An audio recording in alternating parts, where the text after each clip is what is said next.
Sydney టెస్టులో Australia ఘన విజయం సాధించింది. 6 వికెట్ల తేడాతో భారత్పై గెలిచింది. ఆఖరి టెస్టులో విజయంతో కంగారులు సిరీస్ దక్కించుకున్నారు. బోర్డర్ గవాస్కర్ ట్రోఫీని సొంతం చేసుకున్నారు.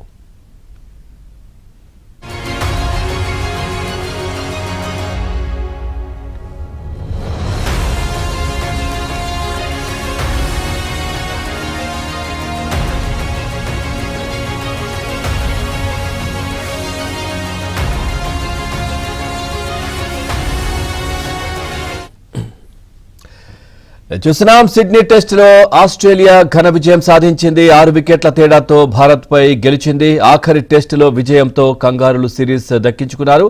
బోర్డర్ గవాస్కర్ ట్రోఫీని సొంతం చేసుకున్నారు. ఓవరాల్గా ఈ అంశానికి సంబంధించి మా స్పోర్ట్స్ అనలిస్ట్ వెంకటేష్ గారు మరింత విశ్లేషణ అందిస్తారు. వెంకటేష్ గారు, గుడ్ మార్నింగ్ అండి. Good morning Pavan sir. ఏం చెప్తారు, ఏంటి అసలు ఎలా జరిగింది ఏంటి? అందరూ కూడా ఒక ఉత్కంఠభరితమైనటువంటి మ్యాచ్ ఇది. సో ఎక్కడ వైఫల్యం ఎక్కడ చెందిందంటారు? మీ విశ్లేషణ ఏంటి? ఒకటి, మన బ్యాట్స్మెన్ ఎనఫ్ రన్స్ స్కోర్ చేయలేదండి ఈ మ్యాచ్ లో. పిచ్ కూడా చాలా బ్యాటింగ్ ఏమాత్రం అనుకూలంగా లేదు. మ్యాచ్ కనీసం 2 days 1 session కంటే వెళ్ళలేదు. సో చాలా దారుణమైన పిచ్. టెస్ట్ మ్యాచ్ 5 రోజులు జరగాల్సిన టెస్ట్ మ్యాచ్ కి ఇలాంటి పిచ్ ఉండకూడదు యాక్చువల్గా. సో ఇక్కడ ప్రాబ్లం ఏంటంటే, సెకండ్ ఇన్నింగ్స్ లో బుమ్రా కనుక ఉంటే, బుమ్రా బౌలింగ్ చేయగలిగి ఉంటే ఇండియా డెఫినెట్ గా విజయం సాధించేదేమో అని అనిపించింది. ఎందుకంటే బుమ్రా లేని లోటు స్పష్టంగా కనిపించింది. సో బుమ్రా లేకపోవడం, రాంగ్ టైంలో అతనికి ఇంజరీ అవ్వడం, అది కూడా మనకి దెబ్బతీసింది. Close test match. బట్ మన బ్యాట్స్మెన్ కనీసం ఒక 30-40 runs ఎక్స్ట్రా చేసి ఉంటే ఈ మ్యాచ్ గెలిచి సిరీస్ డ్రా చేసుకునే అవకాశం ఉండేది. అట్లాగే వెంకటేష్ గారు, అంటే వైఫల్యం ఎక్కడ కనిపించింది? బ్యాటింగ్, బౌలింగ్ ఏంటి మీ విశ్లేషణ?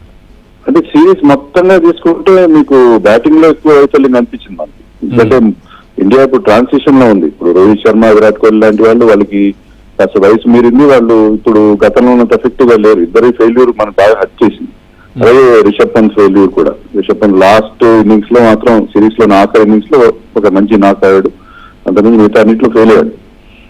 అలాగే మనం బౌలింగ్ విషయానికి వస్తే, బుమ్రా తప్ప మిగతా బౌలర్స్ ఎవరు కూడా పెద్దగా ఎఫెక్టివ్ గా అనిపించలేదు. కేవలం బుమ్రా బౌలింగ్ వేస్తున్నంత వరకు ఇండియా ప్రతి మ్యాచ్ లో ఇంపాక్ట్ ఫుల్ గా కనిపించింది. బుమ్రా ఎప్పుడైతే అటాక్ నుంచి బయటకు వస్తాడో మనకి చాలా చాలా వీక్ బౌలింగ్ గా మనకి. సో బ్యాటింగ్ లో, బౌలింగ్ లో కూడా మనకి చాలా సమస్యలు కనిపించాయి. ఆసీస్ అంటే ఎట్లా వాళ్ళ వైపు నుంచి మాట్లాడాలంటే ఏం చెప్తారు? అంటే ఎక్కడ వాళ్ళు అందిపుచ్చుకున్నారు దేన్ని? ఈ బ్యాటింగా, బౌలింగా, లేదంటే వాళ్ళ వైపు ఏ విధంగా ఉంది టీం? ఆసీస్ కూడా వాళ్ళకి బ్యాటింగ్ లో వాళ్ళ బ్యాట్స్మెన్ కూడా పెద్ద ఫామ్ లో లేరు, కానీ కీలకమైన రన్స్ చేశారు. మానస్ లభిషన్ లాస్ట్ టెస్ట్ మ్యాచ్ లో 4 సెంచరీలు చేశాడు. మిగతా అంటే పెద్ద ఆడలేదు. స్టీవ్ స్మిత్ 2 సెంచరీలు చేశాడు. మిగతా ఇన్నింగ్స్ లో ఫెయిల్ అయ్యాడు. కానీ ఏదో ఒక టైంలో ఎవరో ఒక బ్యాట్స్మెన్ వాళ్ళు ఆడుకోవడం, ట్రావిస్ హెడ్ ఎప్పటిలాగా ఇండియాకి చాలా పెద్ద హెడేక్ గా మారడం కూడా మనం చూస్తాం. కానీ అక్కడ మీరు ప్రత్యేకంగా ఒక్క ప్లేయర్ బాగా ఆడని చెప్పలేదు. టీమ్ ఎఫర్ట్ గా అనిపించింది వాళ్ళ దగ్గర. వాళ్ళ బౌలర్స్ అందరూ కూడా చాలా మంచి బౌలింగ్ వేశారు.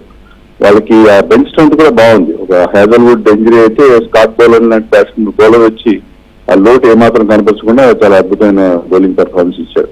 అలాగే మార్ష్ లాంటి ఆల్రౌండర్ ఫెయిల్ అయినా కొత్తగా వచ్చిన వెబ్స్టర్ ఆ లోటు కనబడకుండా చాలా కీలకమైన రోల్ ప్లే చేశారు ఆఖరి టెస్ట్ మ్యాచ్ లో. సో వాళ్ళ బెంచ్ స్ట్రెంత్ బాగుంది. ఓవరాల్ గా ప్రతి ప్లేయర్ కూడా వాళ్ళ విజయాన్ని కంట్రిబ్యూట్ చేశారు. కానీ ఇండియాలో ఏంటంటే, ఇండియన్ టీమ్ లో అటు బ్యాటింగ్ లో, బౌలింగ్ లో చాలా మంది బ్యాట్స్మెన్, చాలా మంది బౌలర్స్ ఫెయిల్యూర్ అవడం చూసాం. అట్లాగే ఈ మన తొలి మ్యాచ్ ఏదైతే ఉందో దీనికి సంబంధించి కూడా దాంట్లో ఆ గెలుపు కూడా చాలా బార్డర్లో, అంటే చాలా కష్టపడి కూడా గెలిచినట్టుగానే అనిపించింది. ఫస్ట్ మ్యాచ్ మనం మీరు అన్నట్టు 150కి ఆల్అౌట్ అయినా వాళ్ళని 104కి ఆల్అౌట్ చేసి సెకండ్ ఇన్నింగ్స్ లో బాగా బ్యాటింగ్ చేసి ఆ మ్యాచ్ గెలవడం విషయంలో మన ఎఫర్ట్ బాగానే ఉంది. ఫస్ట్ టెస్ట్ గెలిచాము, కానీ ఆ తర్వాత సెకండ్ టెస్ట్ లో, పింక్ బాల్ టెస్ట్ లో మనం దారుణంగా ఓడిపోయాం. దానికి కారణం పింక్ బాల్ తో మనకు సరైన ఎక్స్పీరియన్స్ లేదు. ఆ మ్యాచ్ మినహాయించి మిగతా అన్నింటిలో కూడా మనం బాగానే పెర్ఫార్మ్ చేసాం. మెల్బోర్న్ లో ఇంకొక 13-14 ఓవర్లు ఆడి ఉంటే మనం ఆ మ్యాచ్ డ్రా చేసుకుని ఉండేవాళ్ళు. అలాగే ఇక్కడ ఒక 30-40 runs ఎక్స్ట్రా స్కోర్ చేస్తుంటే ఈ మ్యాచ్ లో కూడా మనం గెలిచే అవకాశాలు ఉండేవి. సో నేరోగానే పోయింది, except that pink ball test.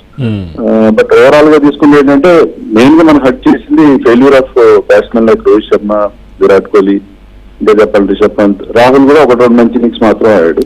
అలాగే శుభ్మన్ గిల్ కూడా ఓవరాల్ గా అతని నుంచి కూడా మనం ఎక్స్పెక్ట్ చేసిన పెర్ఫార్మెన్స్ రాలేదు.